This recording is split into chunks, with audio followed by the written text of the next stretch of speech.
Hey guys, so I've got some stuff for you, and we're actually starting the garage today, which I can't remember the last time I've shown you the garage, but we're going out here today. So the fans are all the same. However, you'll notice I actually have the Zonix running, and you'll notice it's not really wiggling or moving at all.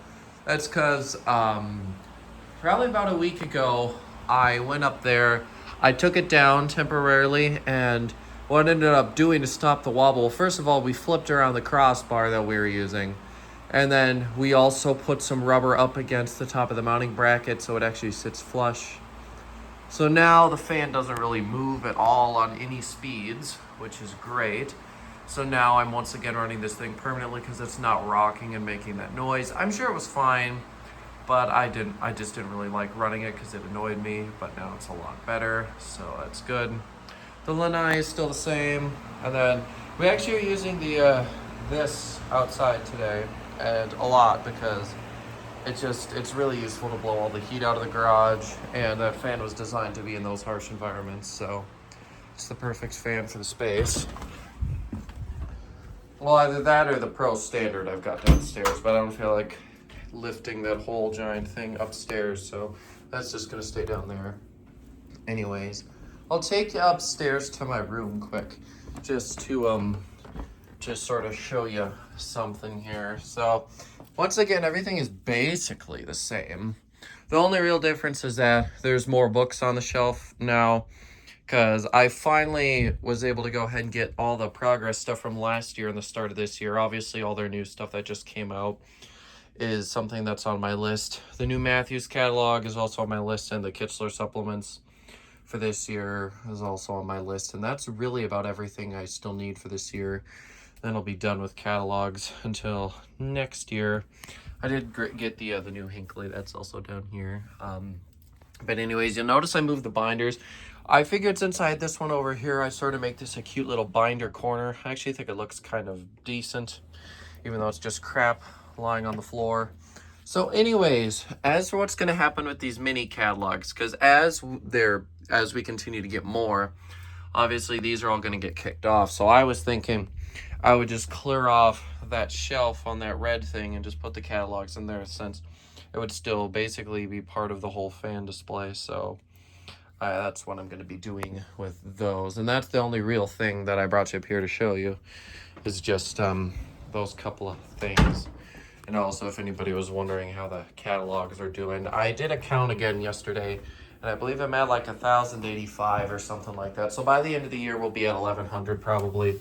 And then, of course, as print slowly begins to die, which it has been, and with a couple of my brands really stopping their fan lines and stuff, we can expect the number not to go up too much higher. Well, it'll get higher, just not as fast as it was, and I have no idea when print is fully gonna stop. So anyways, I will just go ahead and take you down here. What the hell? Well, that's not good. I don't know why the hell the canopy fell off of that. I'm gonna have to figure that out in a minute. Anyways, we'll worry about that later. So, well, first of all, I don't even know if you guys actually, no, this was up in the update video, so you guys have seen this, and excuse the lenses being so dirty. Anyways, there we go. Yeah, so this thing here, I don't know why the canopy fell. I'll fix that later. I readjusted it the other day because I was sick of it hitting the side of the electrical box with its malaise wobble, but anyways, I'll fix that later. So anyways, what I was going to mention was that that glass shade, wherever it is, that I got for the Four Seasons, the mushroom. Actually, I think I already boxed it up. It's in one of those boxes. Anyways, I did test it on the Four Seasons back there, and it fits perfectly. So that fan is a candidate to go back up on the test rig for a remake. Of course, I'm not uploading any remakes at all until all of the fans, all of my fans are shown at least once on the channel. So if there's anything you want to see a remake for, it's not going to get uploaded until everything else I have gets uploaded. And then another thing that I realized is that the video for this one was absolute garbage. So basically this one doesn't have a video, so at some point I have to put this one up.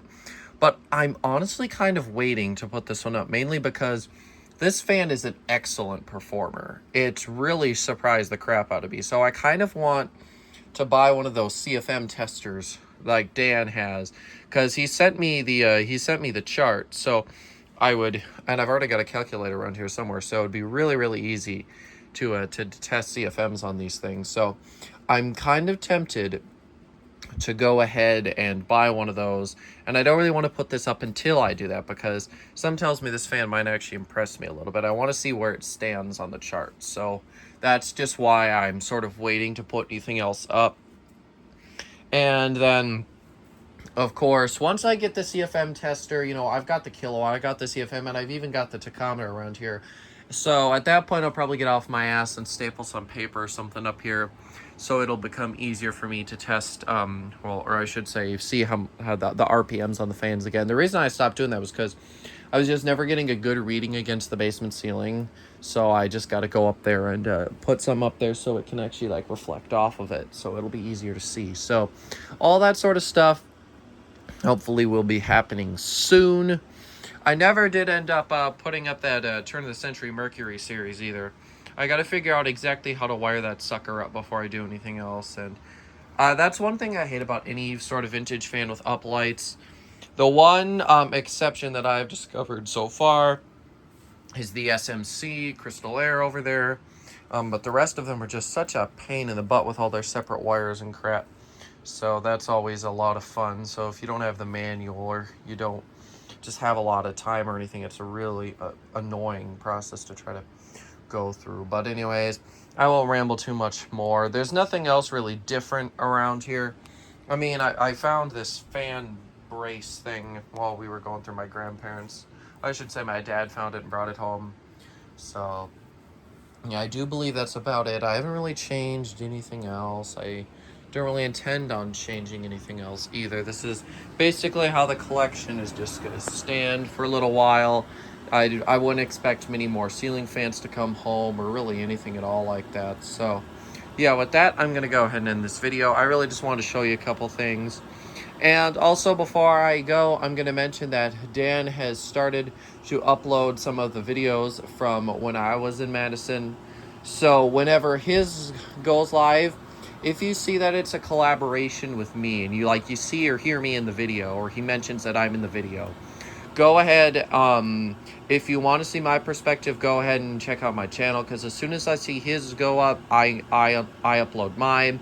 Well, mine's already uploaded. I've just got them all enlisted, so I'll make them public as soon as his go public. So that's just a little something there. So I'm sure we'll be seeing more of those go up here in the coming days here and weeks. So anyways, yeah, thank you guys for watching, and I'll see you later. Goodbye.